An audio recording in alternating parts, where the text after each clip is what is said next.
Hey, you guys, B. Riley back here with you. Hope you had an excellent week. Hopefully work wasn't too much for you or too annoying for you. Hopefully the boss stayed off your case. So what we're going to be doing today is we're going to be getting back into project mode. I want to get away from the review this week, even though I've got a couple lined up for you guys in the near future. I want to get back to the project mode. I want to get back to the bench. I want to go use tools. I want to go play with fun stuff. So what we're going to be doing is we're going to be taking a 1996 Gibson SG Special that landed in my lap for super cheap. It plays well, the electronics are good, and in a mechanical sense, it's completely exactly where it needs to be. However, it is boring to look at. It's just kind of, it doesn't really have any unique characteristics to it. So we're going to try to spice it up a little bit and maybe kind of give it like an Angus Young turn, because I saw a couple pictures of his most recent signature model, and I really liked some of the choices that he made for the playability and reliability of that guitar. And let's go get some tools out. Let's get our hands dirty. Here we go.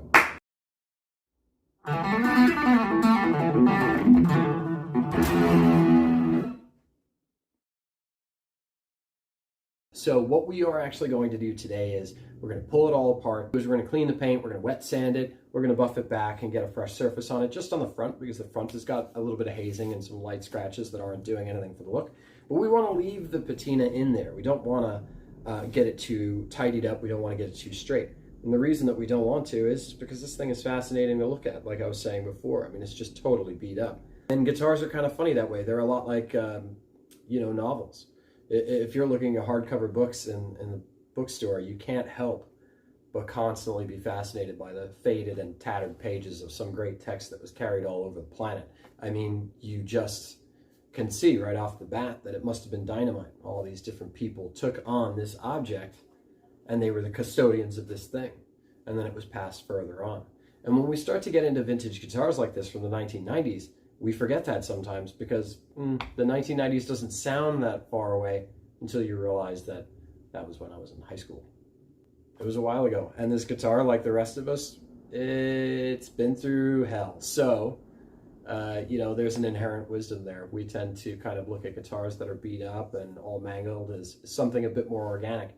So let's go ahead and get this thing on the bench, and we're going to give it kind of an Angus Young turn, you know what I mean? I really like the design on the most recent signature that he's got out. It's very, very subtle, but it's a little bit more functionality. I mean, inlays are really great and stuff, and that's cool, but when it really shakes out, that pickup ring down by the bridge, we're definitely going to be emulating that, and the reason that we are is because it's a good idea.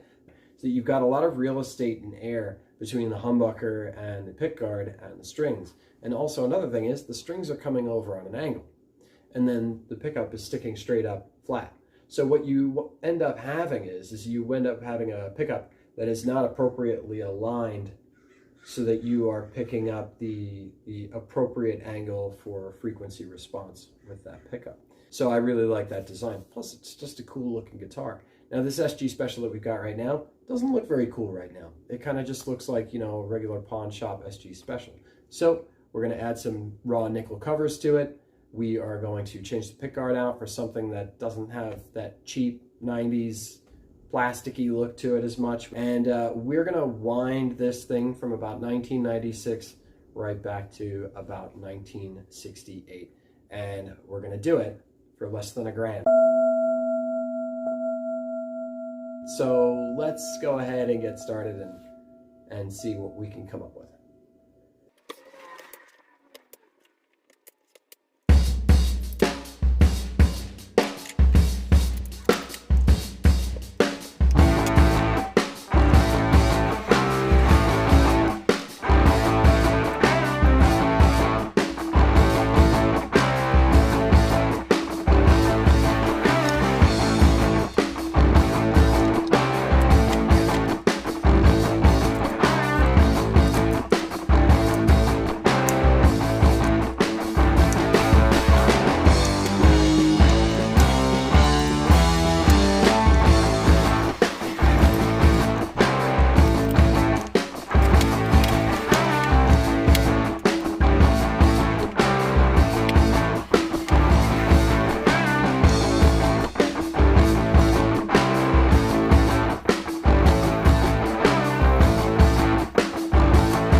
Okay, here we are on the bench. Everything is taken apart.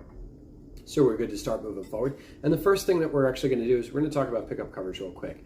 This is a nickel pickup cover, and this is a raw nickel pickup cover. And essentially what you'll see is that the raw nickel has had time to get some contaminants into the nickel, and the nickel is hazed off. And then this one actually looked exactly like that one about an hour ago. And what I did with this one was I just softly with my hand, I didn't hold my fingers rigid. I just let my hand drape over the pickup and worked it with 2000 and then worked it with 3000 grit. This took the milling out of the steel's face because you can't really see this too clearly, but when you do get up close to it, you can see the finalized brush across that finished the actual surface. Now, chances are if I let this haze, you're not going to see that at all, but I figured I'd give this a try just to see how it goes. These will require maintenance. If you mean to have this stay shiny, you're gonna have to buff it about every 2 or 3 years. If you want it to just haze up like this, then just throw it on and you're good to go.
Okay guys, so just a quick aside here. When you are mounting the trim ring or the pickup ring in the bridge pickup position, something to keep in mind just before you go shopping.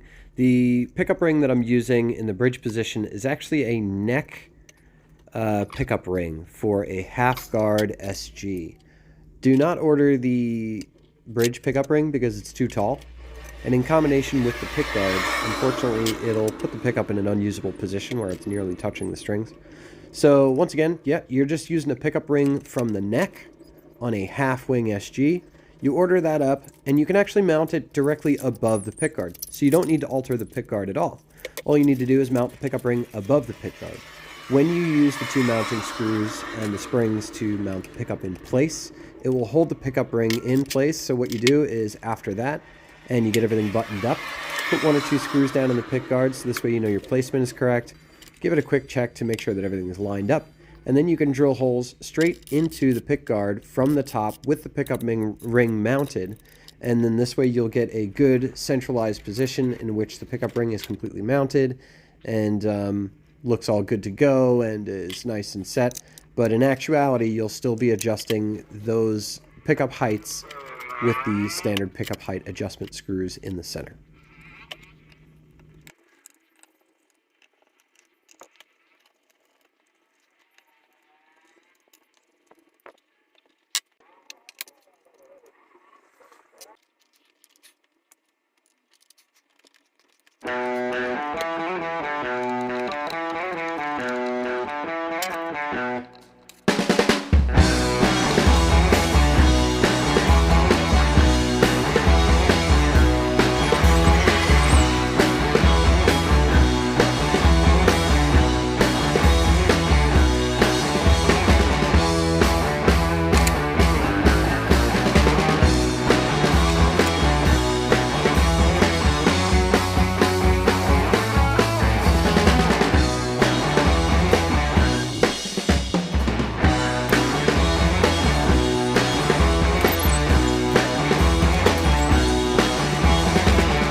Okay, you guys, that's going to be it for this week's video. So hopefully you guys enjoyed, and hopefully you guys have come up with some ideas of your own, maybe on something that you wanted to kick around back at the house. You know, so let us know what you're working on, what you're excited about, and you know, maybe we can, you know, get something along that lines. It'd be very, very helpful for me, for you guys to, you know, let me know what you're jazzed about and what you're looking forward to.